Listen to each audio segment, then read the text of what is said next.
ব্রাহ্মণবাড়িয়ায় খাদ্য গুদামগুলোতে জায়গা সংকটের কারণে থমকে গেছে ধান ও চাল সংগ্রহ কার্যক্রম।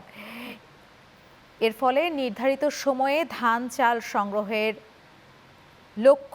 লক্ষ্যমাত্রায়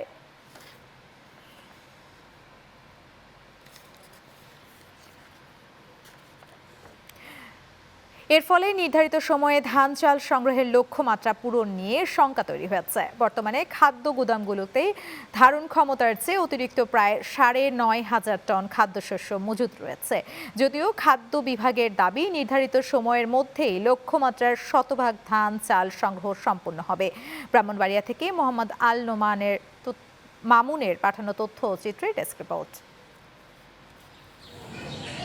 চট্টগ্রাম বিভাগের মধ্যে ব্রাহ্মণবাড়িয়া থেকে সরকার সবচেয়ে বেশি পরিমাণ ধান ও চাল সংগ্রহ করে থাকে। চলতি বোরো মৌসুমে ৩৬ টাকা কেজি দরে ১১,২০৮ টন ধান, ৪৯ টাকা কেজিতে ৭১,৪২৫ টন সিদ্ধ চাল এবং ৪৮ টাকা কেজি দরে ৪,৯৯৩ টন আতপ চাল সংগ্রহের লক্ষ্যমাত্রা নির্ধারণ করে জেলা খাদ্য বিভাগ। ১৫ মে থেকে শুরু হওয়া ধান চাল সংগ্রহ অভিযান শেষে হবে ৩১ আগস্ট।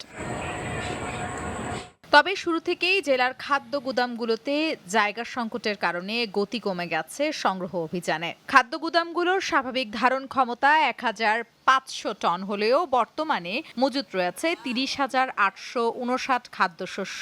মিল মালিক ও কৃষকরা জানান, খাদ্য গুদামে জায়গা না থাকায় সময় মতো ধান চাল সরবরাহ করতে না পেরে দুশ্চিন্তায় পড়েছেন তারা। বৃষ্টি হচ্ছে, বৃষ্টির কারণে সিএসডি থেকে পর্যাপ্ত পরিমাণে গাড়ি আসতে পারে নাই। এই গোডাউনে জায়গা নাই, আর চট্টগ্রাম থেকে গাড়ি আসতেছে না। গাড়ি আসলে মাল নামে। ৬-৭ দিন ধরে এখানে আছি, আমাদের মাল আনলোড হইতেছে না। এখানে গাড়ি আনলোড হয় না, গুদামের মধ্যে জায়গা নাই। নির্ধারিত সময়ের মধ্যে লক্ষ্যমাত্রার ১০০% ধান ও চাল সংগ্রহ হবে বলে আশা প্রকাশ করেন জেলা খাদ্য নিয়ন্ত্রক কার্যালয়। মিল মালিকদের সাথে আমাদের সার্বক্ষণিক যোগাযোগ আছে। ওনারা ৩১ আগস্ট পর্যন্ত দেওয়ার যেহেতু সুযোগ আছে, ওনারা ধাপে ধাপে চাল দিবে।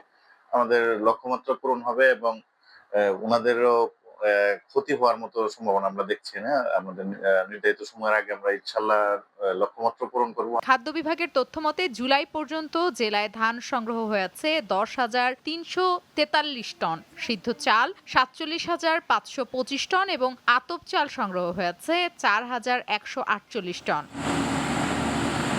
Channel ৯ news desk.